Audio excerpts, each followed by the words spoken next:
상식 만가지 사연 세상 만사. 안녕하세요. 진행을 맡은 김하나 세무사입니다. 자, 오늘 저와 함께 만가지 세금 이야기를 들려줄 두 분 소개합니다. 권도희 세무사입니다. 안녕하세요. 권도희 세무사입니다. 올 한 해 모두 건강하시고 복 많이 받으시기 바랍니다. 네, 반갑습니다. 우리 김주현 세무사 나오셨습니다. 네, 안녕하세요. 여러분들의 세금 지킴이 김주현 세무사입니다.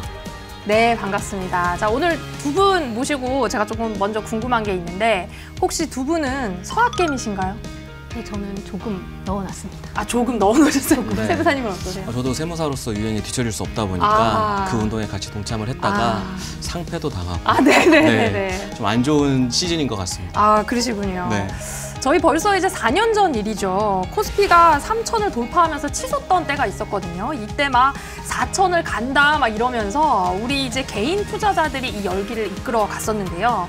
그런데 어느새 갑자기 코스피가 역주행을 시작했어요. 네, 2000대로 다시 역주행을 하면서 동학개미라 불리는 개인 투자자들이 이제 견디기 어려워서 해외로 투자 이민을 떠난 상황입니다. 그렇죠. 이렇게 투자 이민을 떠난 분들을 저희가 서학개미라고 부르는데요. 요즘 확실히 국내 증시에 투자하시는 분들보다 미국 주식에 투자하시는 분들이 굉장히 많아지시는 것 같아요.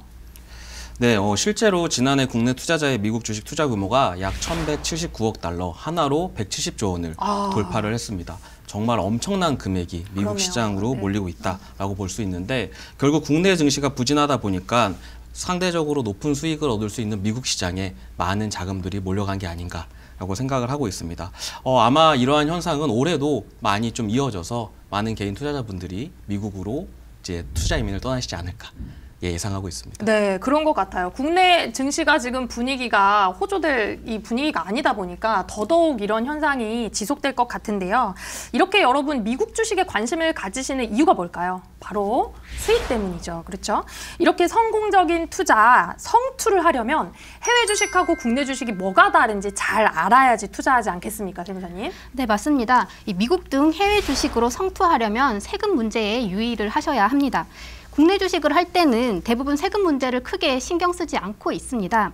하지만 미국 주식의 경우에는 자칫 수익률에도 영향을 줄 수 있기 때문에 반드시 세금 문제를 함께 고려하셔야 합니다. 자, 이거 투자 얘기하다가 갑자기 세금 얘기 나오니까 막 어려워 이렇게 생각하시는 분들 있으시죠? 오늘 세상만사에서는 해외 주식 세금에 대해서 심도 있게 쉽게 다루어 드릴 테니까요. 주목해 주세요.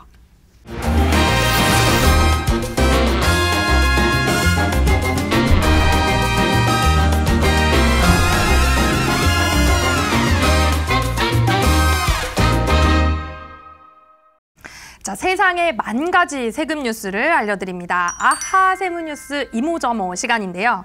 자, 주식 투자는 돈이 걸렸기 때문에 여러 가지 변수에 민감할 수밖에 없는데 여러분들이 이 피할 수 없는 세금 때문에 대비를 못한다면 이 수익률에도 큰 영향을 미칠 수가 있습니다. 우리가 좀 더 높은 수익을 얻기 위해서 투자할 때 발생하는 세금은 어떤 게 있는지 먼저 짚어보도록 하겠습니다. 주식에서 발생하는 세금은 취득, 보유, 양도의 단계로 구분해서 살펴볼 수 있습니다. 먼저 취득의 단계에서 살펴보면 주식을 내 돈으로 내가 직접 사는 유상취득의 경우에는 수수료 외에 별도의 세금이 발생하지 않습니다. 하지만 증여나 상속으로 취득하는 경우에는 증여세, 상속세가 각각 발생합니다. 아, 그렇군요. 이게 주식을 보통 이제 내가 내 돈 주고 사는데 다른 사람으로부터 증여를 받거나 상속을 받게 되는 경우에는 상속 증여세 문제가 또 발생할 수가 있겠네요. 자, 그러면 이제 보유 단계에서는 어떤 세금이 발생하나요? 일반적으로 우리가 주식을 보유하게 되면 배당을 받게 되는 경우들이 덜어 있습니다. 네. 이제 배당을 받는 주식에 대해서는 저희가 배당소득세를 납부를 해야 하는데 이 배당소득세 같은 경우에는 지방세 포함 15.4%에 상당하는 금액을 원천 징수하고 있습니다. 단순히 이 주식에서 나오는 배당에 대한 소득뿐만 아니라 만약에 다른 예적금 이자나 배당이 있다면 합쳐서 연간 2천만 원이 넘는 경우에는 다음해 5월 달 종합소득세에 추가 세금 납부가 있을 수 있다는 점도 꼭 기억해 주시면 좋을 것 같습니다. 그렇군요. 주식을 보유하는 목적이 사실 배당 때문이기도 한데 굉장히 중요한 정보인 것 같습니다. 그럼 이제 양도 시에는 어떤 세금이 발생하나요, 세무사님? 주식을 양도하는 경우 발생하는 대표적인 세금은 양도소득세입니다. 이 해외 주식을 하시는 분들은 양도 차익에 양도소득세가 부과가 됩니다. 다만 250만 원의 기본 공제가 있기 때문에 그 1년 동안의 양도 차익 합계 금액이 250만 원을 넘는 경우, 이 경우에는 22%의 양도소득세가 부과가 됩니다. 이 국내 상장 주식의 경우에는 양도 차익이 발생하더라도 이 특별한 경우가 아니라면 거의 대부분은 양도소득세를 내지 않습니다. 아, 그래서 이제 국내 투자자인 경우에는 세금에 큰 이런 민감하게 반응하지는 않는 것 같아요. 그러면 국내 주식이지만 양도세를 내는 특별한 경우는 어떤 경우인가요? 네, 대주주가 양도하는 상장 주식이나 대주주 외의자가 장외로 거래하는 상장 주식은 과세 대상이 됩니다. 또 기본적으로 그 비상장 법인의 주식은 대주주 여부와 관계없이 모두 양도소득세 과세 대상이 됩니다. 다만 이 KOTC라고 하는 한국금융투자협회가 운영하는 비상장 주식 거래 시장을 통해서 양도하는 경우에는 이 중소중견기업의 주식이고 대주주 외의자인 등 일정한 요건을 충족하는 경우에는 과세 대상에서 제외가 됩니다. 아, 그렇군요. 일단은 상장 주식들은 대주주가 거래할 때 그리고 비상장 주식에 대해서 거래할 때 이렇게 양도세가 과세된다고 설명을 해주셨는데 이 대주주라 그러면은 주식을 엄청 많이 보유하고 있어야 될 것 같거든요. 이 대주주 판정은 어떻게 하나요? 대주주 판정은 보유하는 주식의 지분율과 시가총액을 기준으로 판정을 하게 되어 있습니다. 상장 주식의 경우 종목별 지분율이 코스피는 1%, 코스닥은 2%, 코넥스는 4% 이상이거나 시가총액이 50억 원 이상에 해당하는 경우 대주주에 포함이 됩니다. 흔히 말하는 재벌이나 아니면 기업의 오너분들이 여기에 많이 해당하는 경우고요. 상장 주식의 경우 최대 주주가 아니라면 본인이 소유한 주식만 가지고 과세 대상 여부를 판정을 하기 때문에 일반적으로 투자를 하시는 국민분들 같은 경우에는 대주주가 이제 해당이 되지 않는 경우들이 대다수라고 보시면 좋을 것 같습니다. 아, 그렇군요. 이렇게 상장 주식을 사실 1% 정도 갖고 있다. 그게 얼마나 갖고 있어야 되는 거예요, 세무사님? 글쎄요, 종목마다 다르지 않을까요? 엄청 큰 금액일 것 같거든요. 그렇죠, 너무 큰 금액이죠. 그래서 이게 50억 기준도 있는 것 같아요. 네, 아무래도 금액에 대한 기준도 있다 보니까 이제 저희가 종목이 큰 경우에 시가총액이 큰 금액 같은 경우에는 시가총액이 큰 종목 같은 경우에는 저희가 지분율로 또 이제 제한을 걸어두고 있는 상황입니다. 그렇군요. 50억 원, 그러니까 50억 원 정도 투자하시는 거 아니면 이거 신경 쓰실 필요가 없겠다. 이렇게 좀 보이고요. 최근 주식 투자하시는 분들 중에서는 사실 ETF에도 관심이 굉장히 많거든요. 그래서 상장 지수 펀드라던가 ETF 이렇게 국내 상장사에 투자가 되어 있지만 상장이 되어 있지만 해외 기업이 그 안에 들어 있을 수도 있잖아요. 이때도 해외 주식처럼 250만 원 공제하고 양도소득세를 내는 건가요? 일반적으로 국내에서 상장된 해외 주식 ETF는 분배금과 매매 차익 모두를 국내 주식과 같이 배당금으로 간주합니다. 그러다 보니까 매매 차익에 대해서 22%의 양도소득세를 납부하는 게 아니라 15.4%의 배당소득세를 부과를 하게 되어 있습니다.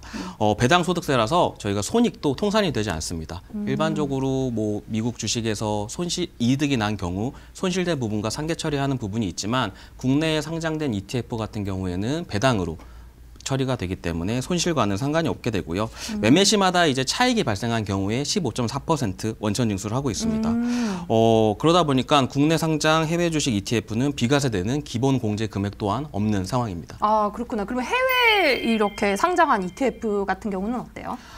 해외 증시에 상장한 ETF의 경우에는 해외 주식으로 취급이 됩니다. 해외 주식으로 취급이 되다 보니 1년 손익 기준으로 250만 원을 공제해주고 나머지 차익에 대해서는 22%의 양도소득세를 납부해야 합니다. 아니 이게 이렇게 자꾸 22%, 15.4% 그러니까 좀 복잡한데 결론적으로는 양도소득세로 낼 거면 22%고 배당으로 취급한다 그러면 15.4%인데 이 해외 주식으로 이루어진 ETF라고 해도 상장사가 국내에 있다면 배당소득세로 부과되고 그렇죠. 그리고 해외에 상장된 ETF라면 양도소득세로 부과된다. 네. 이렇게 좀 구분해서 여러분들 생각을 해보셔야 될 것 같습니다.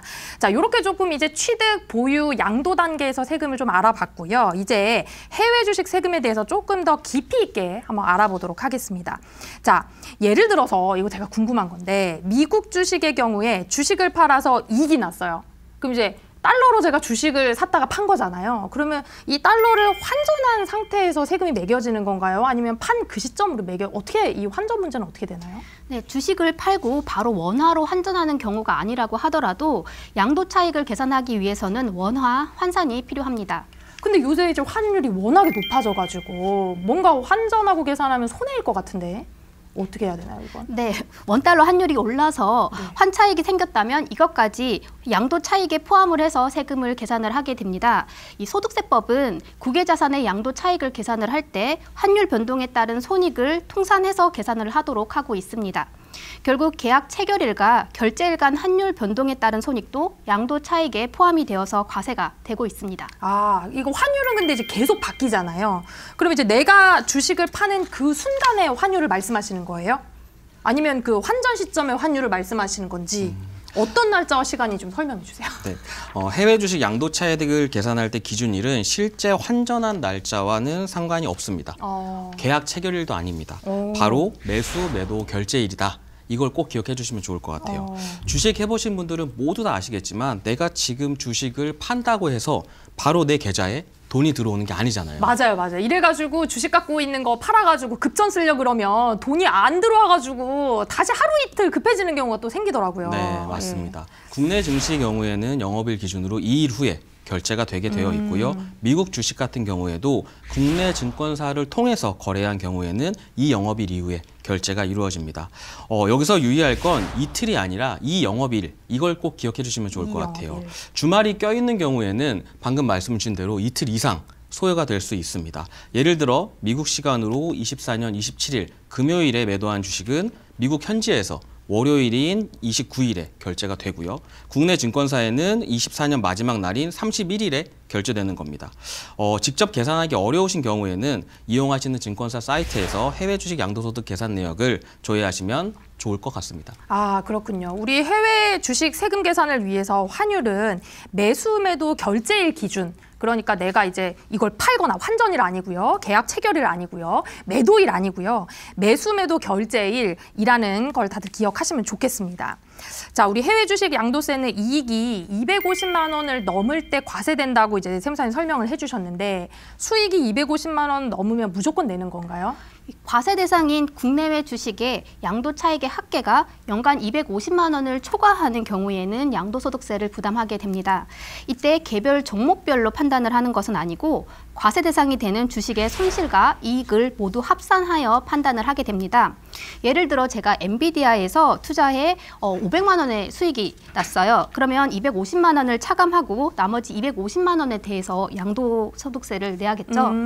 그런데 또 제가 테슬라에서 250만 원의 손해를 봤습니다. 네네네. 그러면 엔비디아 수익 500만 원에서 테슬라 손실 250만 원을 빼면 얼마죠? 250만 원 남았죠. 네, 맞습니다. 그러면 이 경우에는 세금을 내지 않으셔도 됩니다. 하지만 테슬라에서 손실이 100만 원만 났다라고 네네. 하면 500 빼기 100은 400이죠. 네. 400만 원에서 기본공제 250만 원을 제외하고 나머지 150만 원에 대해서는 양도소득세를 내야 합니다. 아, 그렇군요. 그러면 이제 모든 수익을 더하고 모든 손해를 다 차감하면 되는 건가요? 양도 차익을 계산을 할 때는 양도가액에서 취득가액을 차감하고 기타 양도 비용을 차감해서 계산을 하게 되어 있습니다. 1년에 매수 매도를 몇 번 안 하시는 분들 같은 경우에는 문제가 없는데 단타를 많이 하신다거나 아니면 혹은 너무 떨어져서 물타기를 하신다거나 이렇게 같은 종목을 수차례 사고 파는 행위를 반복하시는 경우들이 있어요. 이 경우에는 매수 가격을 산정하기가 굉장히 어려운 부분들이 있습니다. 얼마에 취득했는지를 알 수 없다는 거죠. 맞아요. 예. 네, 이러한 경우에 양도 차익을 계산하는 게 너무 어려워지고요. 그러다 보니까 증권사들마다 이러한 취득 가액을 산정하는 방식에 있어서 두 가지 방법을 활용하고 있는 상황입니다. 첫 번째는 선입선출법과 두 번째는 이동평균법, 이 두 가지 방식을 사용하고 있습니다. 아, 그렇군요. 이 선입선출법하고 이동평균법으로 이제 취득 가액을 산정한다고 말씀하셨는데 각각 어떤 계산 방식인지 좀 설명 부탁드릴게요.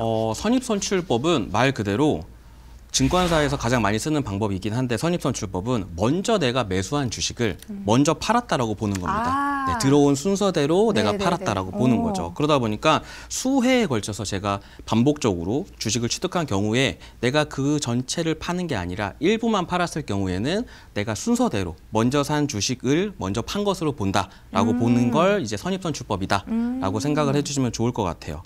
예를 들어서 A 종목을 10주씩 100만 원에 샀다가 200만 원에 샀다가 300만 원어치를 샀다가 500만 원으로 올랐을 때 10주를 팔았다라고 가정을 하면 선입선출법의 경우에는 이 판 주식이 가장 첫 번째로 산 10주에 100만 원 주고 산 주식을 판매한 것으로 보는 상황입니다. 그럼 이 경우에는 내가 언제 샀는지 순서를 좀 잘 매겨놔야 되겠어요. 주식 순서를. 네, 순서를. 맞습니다. 아무래도 전산에 또 그러한 부분들이 많이 남아있다 보니까.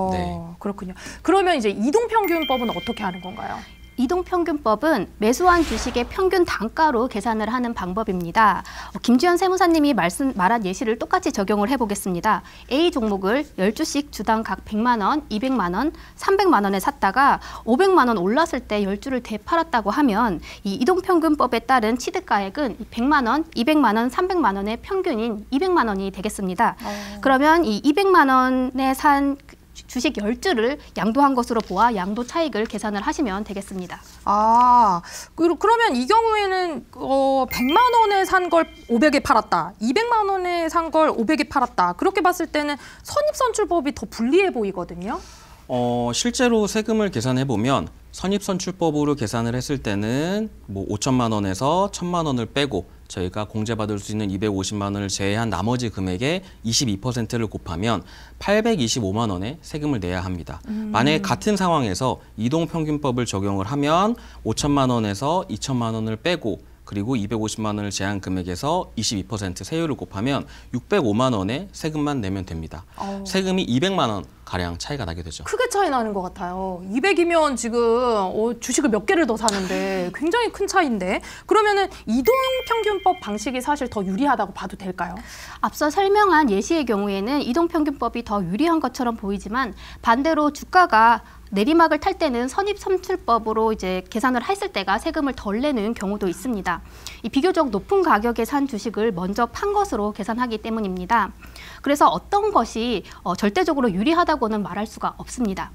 또 전체 주식의 취득가액의 합계는 결국 동일하기 때문에 이번에 양도한 주식의 취득가액이 이 특정한 방법을 선택을 해서 더 높아졌다는 의미는 이 잔여 주식의 취득가액은 낮아져서 나중에 발생을 하는 양도 차익을 높아진다는 그런 의미가 되겠습니다. 다만 이 세율이 계속 동일하다고 가정을 하면 이 화폐의 시간 가치를 고려했을 때 당장 세금을 내는 것보다는 미래에 세금을 내는 것이 유리하다고 볼 수 있기 때문에 이 주가가 상승 추세인 종목이면 이동평균으로 계산을 한 것이 유리하다고 볼 수가 있습니다. 이 각 증권사에서는 이 두 가지 방법 중 한 가지 방법을 이용을 해서 계산을 하고 있기 때문에 본인이 이용하는 증권사가 어떤 방법을 선택을 하고 있는지는 각자 확인을 해보시면 좋겠습니다. 그렇군요. 저도 이제 주식 거래하는 거 보면은 취득가액이 매번 계산이 다시 되더라고요. 그렇죠. 이건 이제 이동평균법으로 계산된 거라고 보면 되는 거죠. 네네. 그렇습니다. 보통은 그렇더라고요. 그래서 이제 왠지 이게 높아져 있으면은 더 넣어서 물을 타서 더 낮춰야 되나 이런 생각이 좀 들기도 하는데 자 이렇게 사고팔고를 아주 많이 한다면 내가 수익이 얼마나 났는지 또 손해가 얼마나 났는지 체크하기가 굉장히 어려울 것 같아요. 이걸 하나하나 어떻게 체크할 수 있을까요, 선생님? 이제 매년 5월이 되면 대부분 증권사에서 해외 주식 양도세 신고 대행 서비스를 진행을 합니다. 여러 증권사에서 해외 주식을 거래를 하시는 경우에는 각 증권사들마다의 거래 내역을 합산해서 그걸 꼭 확인하시고 세금 신고를 하시는 게 가장 중요한 것 같아요. 국내 증권사를 이용하시는 경우에는 증권사 홈페이지에서 연간 양도차익 합계를 확인하실 수가 있고 또한 각 증권사 홈페이지에서 양도소득세 대행 신고도 진행을 하고 있기 때문에 해당한 자세한 내용은 각 홈페이지에서 확인해 보시는 것을 추천을 드립니다. 다만 여러 개의 증권사 계좌를 사용을 하시는 경우에 가장 주의하셔야 되는 건 양도차익을 합산하셔서 그 양도차익이 250만 원을 넘는지 안 넘는지 여부를 가장 첫 번째로 확인을 하셔야 하고 이 해당하는 부분을 통해서 250만 원이 중복 공제되지 않도록 주의하시는 게 가장 키포인트라고 할 수 있습니다. 아, 그렇습니다. 이게 보니까 증권사도 여러 군데를 이용하시는 분들이 있더라고요. 투자 많이 하시는 분들은. 그랬을 때 각 증권사는 다른 증권사에서 이 고객이 주식이 있는지 없는지를 알 길이 없잖아요. 그러니까 이런 것들은 본인이 직접 챙기셔야 할 것 같고 250만 원을 또 양쪽에서 공제받아 버리면 우리가 세금을 덜 내게 되는 경우도 발생할 수 있으니까 중복 여부도 꼭 살펴보시는 게 좋겠습니다. 자, 이렇게 앞서 살펴보신 것처럼 주식이라는 게 이제 내가 매도를 해도 돈이 바로 들어오는 게 아니잖아요. 그럼 예를 들어서 이제 내가 12월 30일에 주식을 팔았어요. 매도를 했어요. 그러면 이제 돈은 뭐 1월 2일 이렇게 들어오겠죠? 그러면은 이때 들어온 돈은 2024년에 귀속으로 보나요? 2025년에 귀속으로 보나요? 손익의 계산은 계약 체결일이 아닌 결제일을 기준으로 합니다. 국내 상장 주식을 장내 거래하면 매도 체결일 2영업일 후에 결제 대금이 지급됩니다. 2024년 기속 양도소득이 되기 위해서는 24년 12월 31일이 휴장이었기 때문에 12월 30일인 이제 월요일까지는 결제가 되었어야 합니다. 따라서 늦어도 12월 26일 목요일까지는 거래를 체결했어야 24년 기속소득이 되고 그 후에 거래를 체결한 경우라면 다음에 기속소득으로 반영이 됩니다. 아, 그렇군요. 자, 그러면 이제 양도소득세 신고는 어디서 하면 될까요? 네. 국내 주식 양도소득은 양도일에 속하는 반기의 말일부터 2개월 이내에 예정신고를 하셔야 합니다. 해외 주식 양도소득에 대해서는 예정신고가 따로 없습니다. 내가 거래한 다음에 5월에 확정신고를 진행을 하셔야 하는데요. 홈택스를 통해서 세무서 방문 없이 편리하게 진행을 하실 수도 있고 해외 주식 양도소득세를 낼지 말지에 대한 부분이 결정이 결국 12월 말에 결정이 되거든요. 근데 저희가 신고나 납부는 5개월이 지난 5월 달까지 해야 된단 말이에요. 맞아요. 보통은 이익이 발생하면 재투자를 하시는 경우도 있고 다른 용도로 자금을 사용을 하시기 때문에 정작 내가 5월 달에 세금을 내야 할 때 그 돈이 어디 갔는지를 이제 찾게 되는 경우들이 있습니다. 그래서 내가 연간 투자하고 이제 이익을 본 금액이 250만 원이 넘는다라고 하면은 해당하는 세금을 미리 계산을 해두셔서 꼭 자금을 마련을 해두셔야 돼요. 물론 내가 만약에 이득 본 게 250만 원보다 작다. 그러면 뭐 그런 거는 신경 안 쓰셔도 되고 신고를 하지 않으셔도 무방합니다. 사실 이거는 뭐 사업자분들도 마찬가지인 것 같아요. 세금 낼 때 되면은 돈이 갑자기 없어요. 그렇게 갑자기 없어요. 이거 신고를 못하면 어떻게 되나요? 기한 내 신고를 못하는 경우 신고 불성실 가산세, 납부 불성실 가산세가 부과가 됩니다. 신고 불성실 가산세는 미납세액의 10%, 2%, 20%의 세율을 적용을 하여 계산을 하게 되는데요. 이 기한 내에 신고를 못하는 경우라면 일반적으로 무신고 가산세 20%를 부담을 해야 합니다.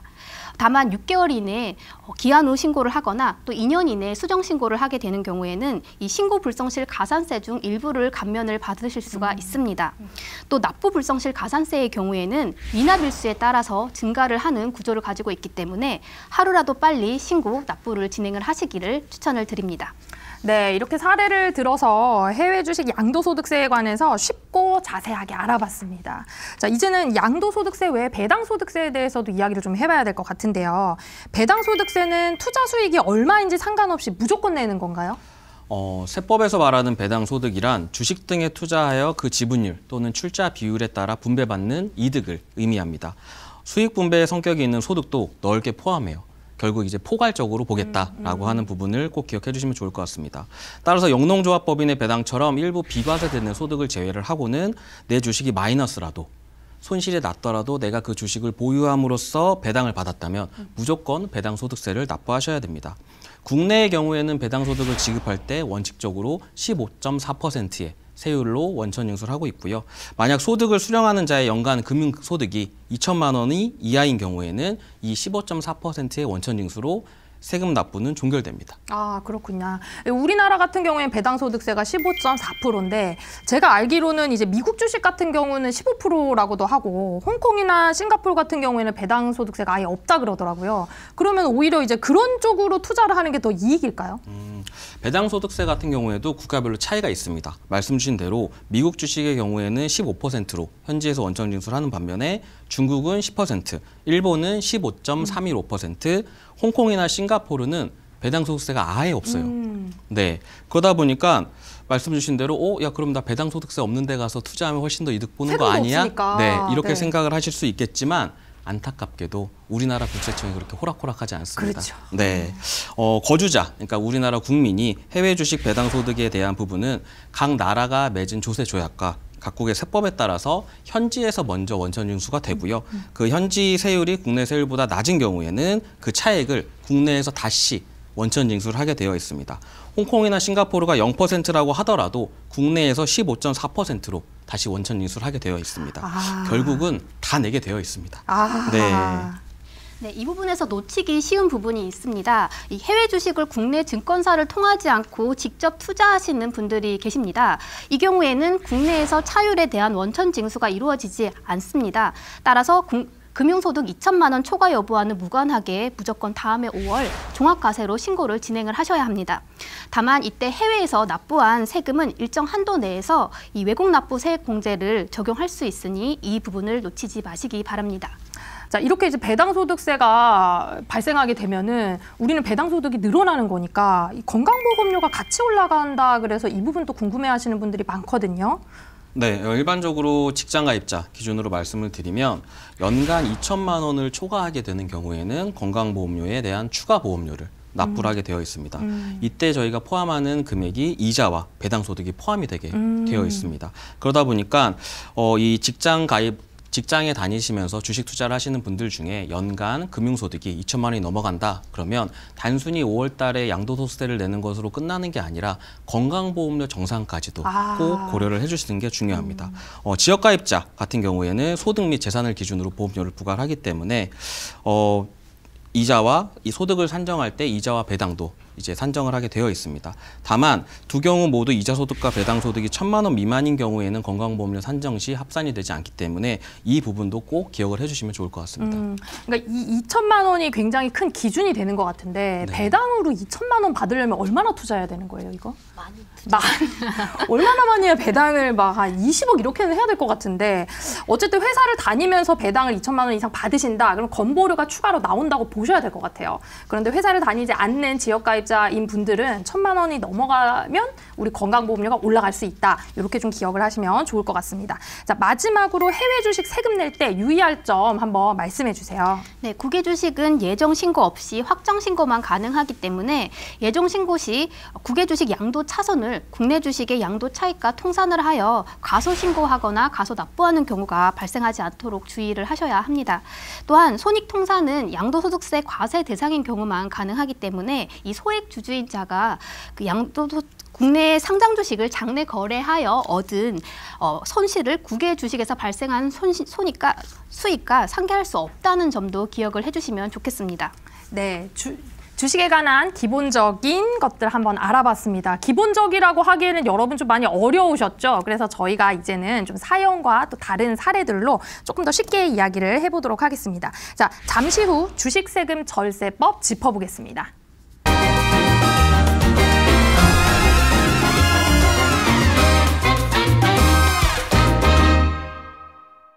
자, 아하 세금 상식 이모저모 해외 주식 절세법을 구체적으로 한번 알아보겠습니다. 자, 우리 연말정산할 때는 보통 공제되는 항목들로 전부 이렇게 세액 절세를 많이 하거든요. 우리 주식 세금은 그런 거 없을까요, 세무사님? 있습니다. 이 앞서 설명했던 250만 원 기본 공제, 이 양도 차익에서 연간 250만 원을 공제해주는 제도가 있습니다. 이거 250만 원 아까 얘기 많이 했잖아요. 네. 이거 말고 다른 거 없어요, 세무사님? 첫 번째 방법부터 말씀드리면 손실을 내라입니다. 일부러 손실을 낸다고요? 지금 떨어지는 것도 열받아 죽겠는데 손실을 내라고요? 우리가 해외 주식을 거래를 하다 보면 어떤 종목은 오르고 어떤 종목은 떨어진 상태에서 보유를 하고 있게 돼요. 그렇죠. 그럼 이제 일반적으로 오른 것 같은 경우에는 저희가 이익을 실현하는 경우가 있습니다. 우리가 지금 이야기하는 해외 주식에 대한 양도세는 1년의 기간을 통산해서 합산을 하는 거기 때문에 실제로 예를 들어서 제가 한번 설명드려 볼게요. 네. 제가 테슬라로 5천만 원 이익을 실현을 했어요. 좋겠다. 네, 근데 내가 가지고 있던 애플 주식이 너무 떨어져서 3천만 원 평가 손실이 떠 있는 상황이에요. 아직 팔진 않았는데. 네, 아직 팔지 않았는데 지금 12월 25일이야. 네, 이걸 어떻게 해야 될까라고 고민이 드신다면 너무 팔기 싫은데 아직 물 타고 싶은데요, 세무사님? 맞죠. 네. 근데 우리가 단순히 그냥 물만 타려고 하면 세금을 많이 낼 수가 있어요. 이 경우에는 평가 손실이나 애플 주식을 판매를 해서 실제 손실을 확정을 짓는 거죠. 근데 마음은 쓰리죠. 쓰리죠. 네, 하지만 그 금액을 다시 팔았다가 다시 사면 돼요.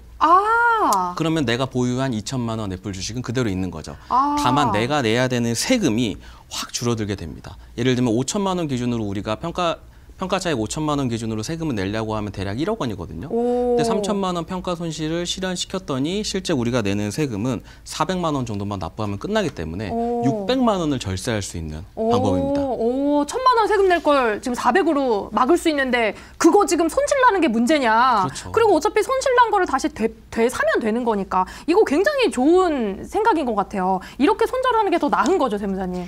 네, 주식 거래를 하다 보면 손실을 확정짓는 것을 어려워하시는 분들이 있습니다.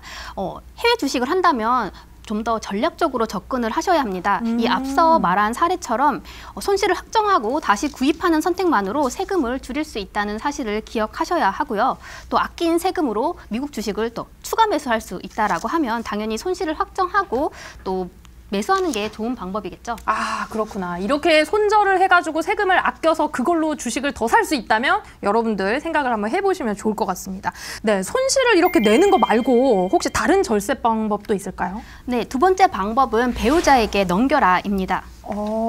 주식을 지금 비상금처럼 모아놨는데 이거를 지금 배우자에게 넘겨라. 지금 이익을 나고 있는데 이거 배우자에게 지금 이거 꼭 넘겨야 되나요, 세무사님? 이거 지금? 네, 이익이 났는데 주식을 남편에게 넘기는 게 썩 내키지 않을 수도 있습니다. 네. 그렇지만 이는 실제 이제 작년 한 해 굉장히 많이 진행이 된 방법이고요. 또 국세청이 발간한 책자에서도 권고하는 방법입니다. 바로 증여를 활용한 해외 주식 절세 방법입니다. 아, 증여로 세금을 아낀다. 요거 조금 신박한 것 같은데 괜히 그랬다가 증여세까지 나오는 거 아니에요? 증여세는 증여재산 공제를 활용하시면 됩니다. 이 증여재산 공제를 잘 활용하면 이 주식의 세금까지 이득을 볼 수가 있습니다. 자녀를 포함한 직계존비속은 10년간 5천만 원, 배우자는 6억 원, 이 미성년 자녀라면 2천만 원을 증여세 과세 없이 증여할 수가 있습니다. 이 작년까지는 주식의 경우에 배우자에게 증여 후 바로 매도를 해서 세금을 절약하는 경우가 많이 있었습니다. 아, 그렇구나. 그럼 이렇게 주식을 증여하면 어떻게 되는 건가요, 세무사님? 예를 들어 1억에 산 주식이 네. 6억이 됐다라고 상상을 해보세요. 너무 좋겠다. 이런 경우에는 내가 이걸 만약에 팔아요. 그럼 5억에 대한 세금 22%를 내야 하거든요. 그럼 세금만 얼마죠? 1억이 나가네요. 거의 1억이 나오죠. 네. 하지만 배우자한테 이 6억에 해당하는 주식을 증여를 하고 그다음에 이 배우자가 해당하는 주식을 판매를 한다면 세금 없이 이 판매를 할 수 있는 상황입니다. 아, 그럼 이제 증여세는 6억 내니까 없다고 쳐도 양도세에 대해서는 있을 수 있는 거 아니에요?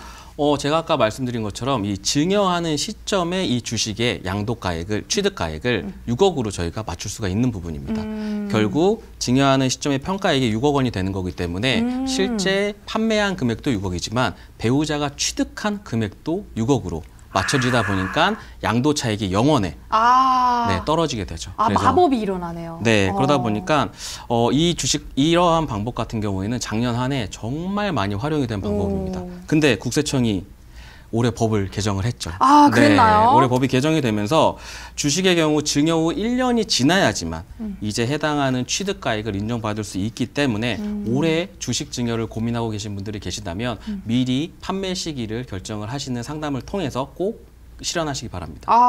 아니 이걸 즉시 팔면 정말 좋을 것 같거든요. 그런데 이제 개정이 돼서 1년 뒤에 팔아야 한다고 하는데 그 내용 좀 설명해 주세요. 네, 올해부터 주식 또한 양도소득세 2월 과세 적용 자산에 포함이 되었습니다.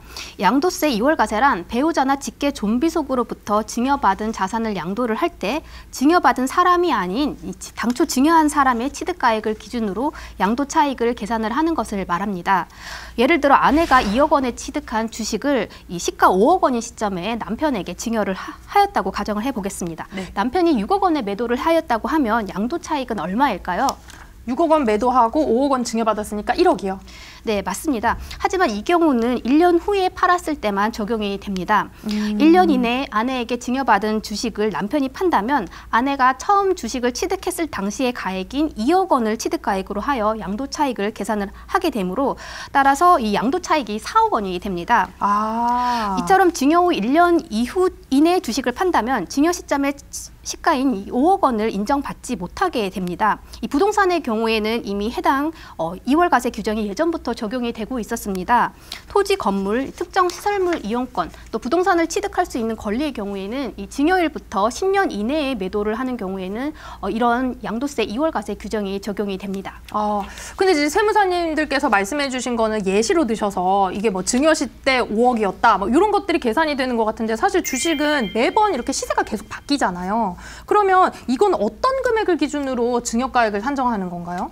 주식 가격이 매일 이렇게 변동을 하다 보니까 일정 기간을 산정해서 금액을 평가하게 되어 있습니다. 상장 주식의 경우 증여 대상 자산의 금액을 평가하는 방법은 증여일 기준으로 이전 2개월과 이후 2개월의 종가 평균으로 계산을 하게 되어 있습니다.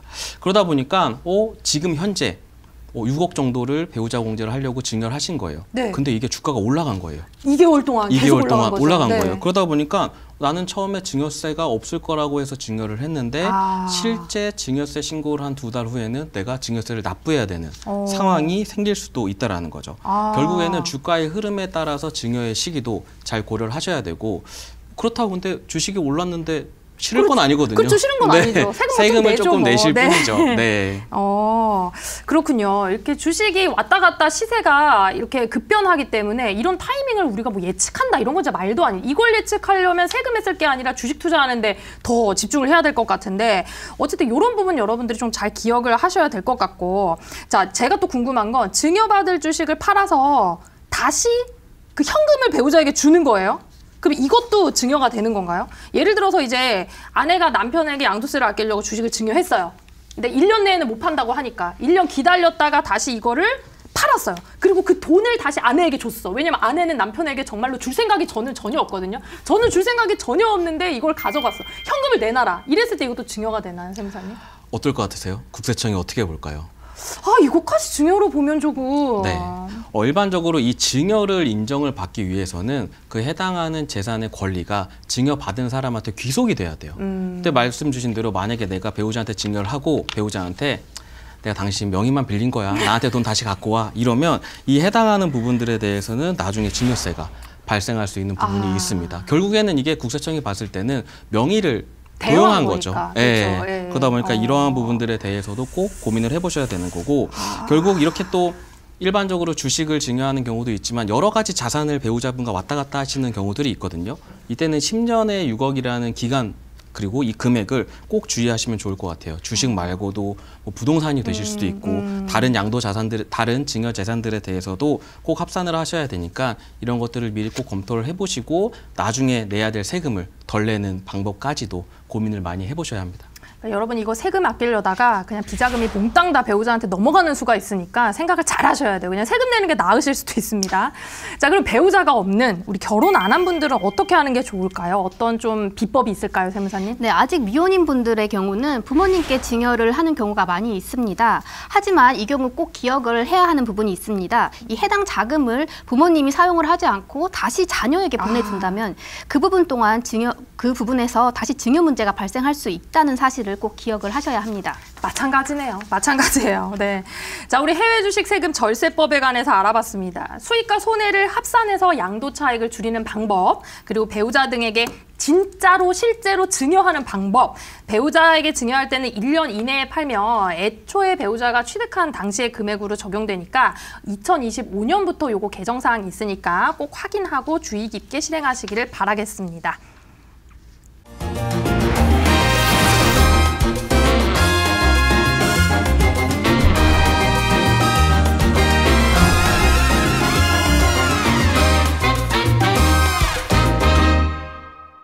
네, 세금 상식 10,000가지 사연 세무사들이 콕 집어서 해결해 드리겠습니다. 자, 오늘 도착한 사연 한번 확인해 볼까요?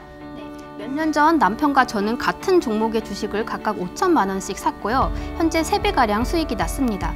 이걸 팔면 양도소득세가 꽤 될 것 같아서 서로에게 증여하면 어떨지 생각을 하고 있습니다. 부부간 주식을 맞증여, 쌍방으로 증여해도 문제가 되지 않겠죠? 요거 아까 증여하면 좋겠다라는 거 응용 버전인 것 같아요. 이렇게 쌍방 증여는 세무사님 괜찮을 것 같은데 좋은 아이디어 같거든요.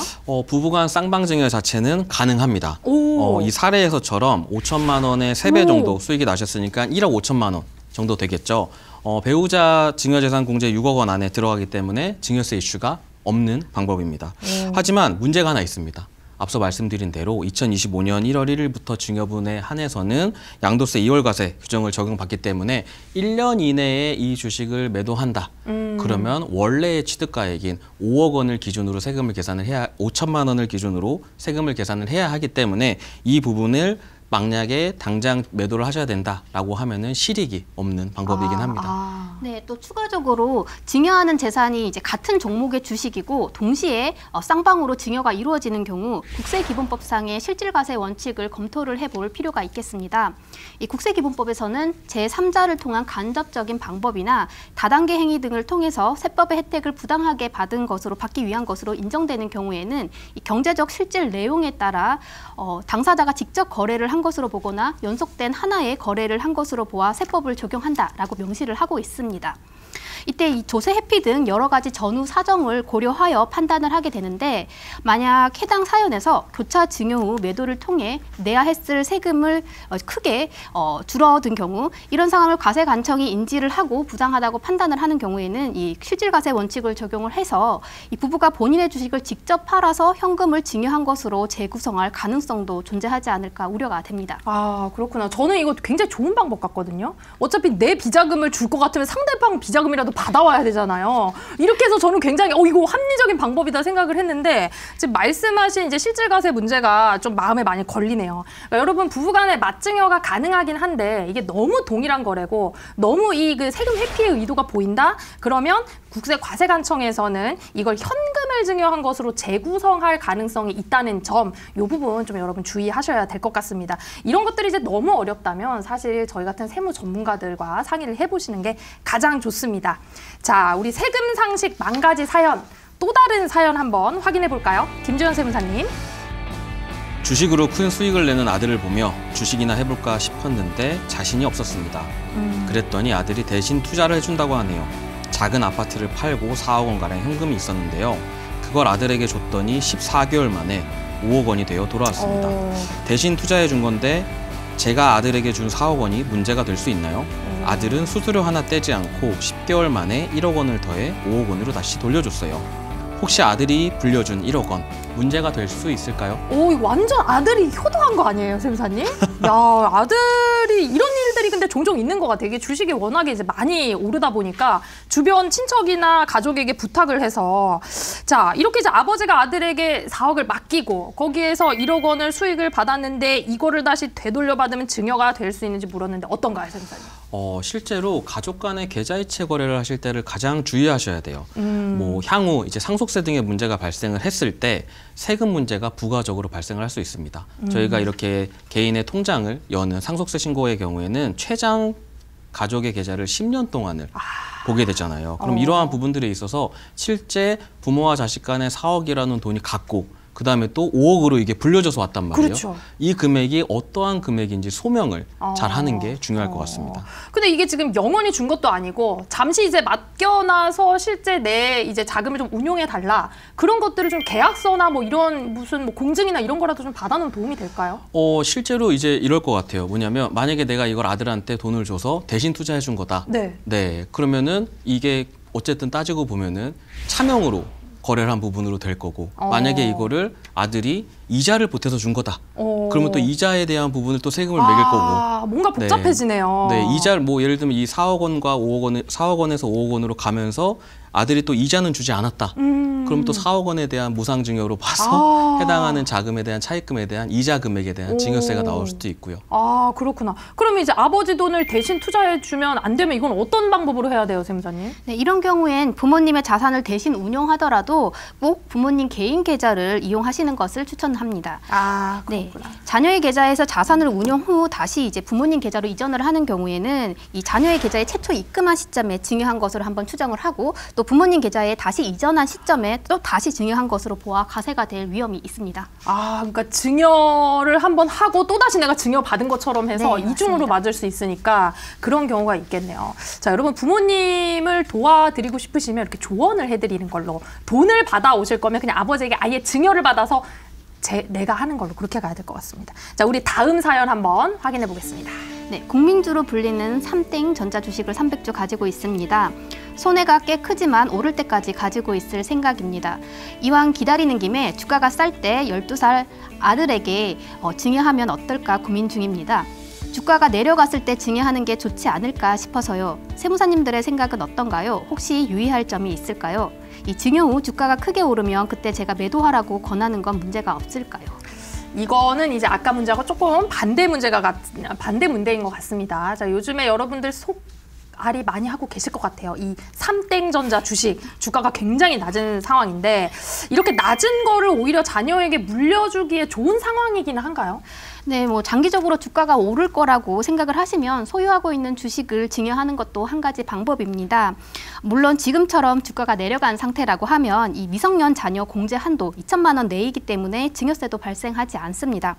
다만 이 증여 후 2달 안에 주가가 크게 상승을 한다라고 하면 이야기가 달라질 수 있습니다. 이 증여재산가액을 정하기 위해서 이 상증세법상에서 정하는 방법으로 주식을 평가를 하게 되는데 상장 주식의 경우에는 증여일 전후 각각 2개월간의 종가 평균으로 이 일주당 가액을 계산을 하게 됩니다. 그래서 증여 후 2개월이 지나야 증여재산가액이 확정이 되기 때문에 이런 불확실성이 싫다 하는 분들은 차라리 주식을 매도 후 현금으로 증여를 하고 이 자녀의 증권계좌에서 직접 매입을 하는 것도 한 가지 방법이 되겠습니다. 근데 사실 이제 자녀에게 주식 증여하시는 분들도 굉장히 많거든요. 그러니까 이거를 주식을 그대로 증여하느냐 아니면 이제 현금으로 바꿔가지고 현금으로 증여하느냐 이런 방법들을 잘 생각을 해보셔야 될 것 같습니다. 그러니까 증여하고 2개월이 지나야지만 이 가액이 확정되기 때문에 불확실성이 이제 많다. 그런 말씀을 좀 해주셨어요. 우리 세무사님은 자녀한테 주식 증여 하셨어요? 네, 했고 지금 반토막이. 했고 반토막이 났고. 네, 반토막이 났습니다. 반토막 나는 시점에서 써야 되는데. 그러니까요. 세무사님은 어떠세요? 저는 아직. 아직? 아까 상패. 네. 네. 미처 주기도 전에 상패를 당한. 네. 이거 슬프네요. 그럼 이제 자녀에게 어쨌든 주식을 현금으로 준 다음에 현금으로 해서 주식을 사라고 시킨다거나 이렇게 하는 거는 괜찮을까요, 세무사님? 부모가 자녀 명의의 증권계좌를 이용을 해서 적극적으로 재산을 불려가는 경우 이것을 이제 자녀의 재산으로 볼 수 있을까 내지는 이 자녀의 재산으로 본다고 하더라도 이 증여 시점이 언제인가에 대해서는 과세관청과 다툼이 생길 수 있는 부분입니다. 아무래도 증여재산가액 산정뿐만 아니라 증여세 부과제척기간과도 관련이 있는 부분이기 때문에 이 가급적이면 주식을 증여한 경우 부모가 너무 적극적으로 계좌를 관리하는 것은 피하는 것이 좋겠습니다.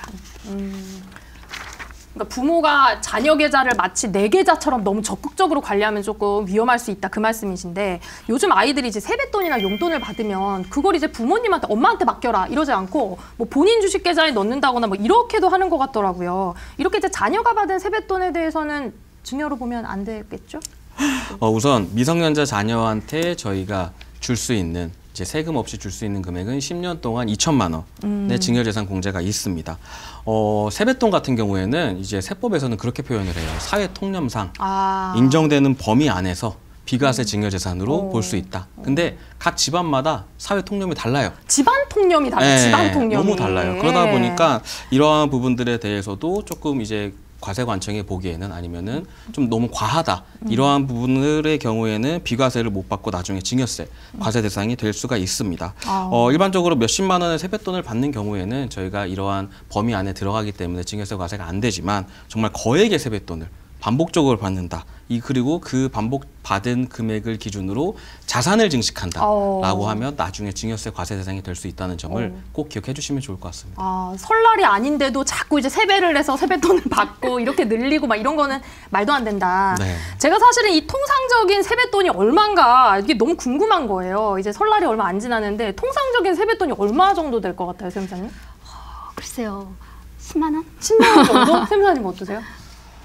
정말 전 집안마다 다른 것 같아요. 네, 너무 다르더라고요. 너무 다르죠. 이게 통상적인 세뱃돈이 이제 이게 어디 평균을 냈는데 학생들이 한 7만 원 정도가 평균 세뱃돈이라 그러더라고요. 근데 이제 뭐 이게 1인당 7만 원씩 받는 거냐, 모아서 7만 원이냐, 그건 모르겠어요. 어쨌든 이런 식으로 여러분들이 조금 고려를 하셔야지 이걸 너무 거액의 돈을 넣으셔서 자녀의 재산을 대신 이렇게 운영을 한다? 이런 건 좀 주의를 하셔야 될 것 같습니다. 그런데 이렇게 세뱃돈을 어쨌든 모은 용돈을, 자녀가 모은 용돈을 주식계좌에 넣었어요. 근데 이게 이제 거래를 한 건 아닌데 잘 올랐어. 막 테슬라 이런 것처럼. 그랬을 때는 괜찮죠. 이 주식 투자로 인한 시세 차익은 증여세 과세 대상에 포함이 되지 않습니다. 이 자녀 계좌에서 발생한 수익은 모두 자녀의 몫입니다. 다만 이 앞서 말했듯이 부모의 적극적인 개입이 보인다라고 하면 이거는 또 문제가 될 소지가 있기 때문에 그 점은 유의를 하셔야 되겠습니다. 네. 자, 오늘 소아개미 분들의 성공적인 투자를 위한 주식 세금 절세법 여러 가지 사연과 함께 알아봤습니다. 자, 오늘 말씀해 주신 세무사님들 소감이 어떠신지 짧게 한번 들어볼까요? 네. 오늘 이제 준비를 하면서 저도 주식에 대해서 좀 더 많이 공부를 하게 되어서 너무 재밌었습니다. 네. 자녀에게 더 주식을 주실 건가요? 아니요. 네, 세무사님 어떠셨어요? 네, 저도 이제 세금에 대한 부분의 중요성을 다시 한번 확인하시는 시간이 되셨으면 좋겠습니다. 네. 우리 이제 세무사들이라고 투자를 다들 잘하는 건 아닌 것 같습니다. 자, 오늘 세상에 만 가지 세금 상식 얻어 가셨나요? 평상시 세금 고민 있으셨다면 샵 3772번으로 사연 보내주세요. 방송에서 속 시원히 해결해 드리겠습니다. 세무사를 알아두는 것이 생활의 지혜입니다. 다음 시간에 실생활에 도움되는 세금 상식 가지고 다시 찾아오겠습니다. 지금까지 세상만사였습니다. 고맙습니다.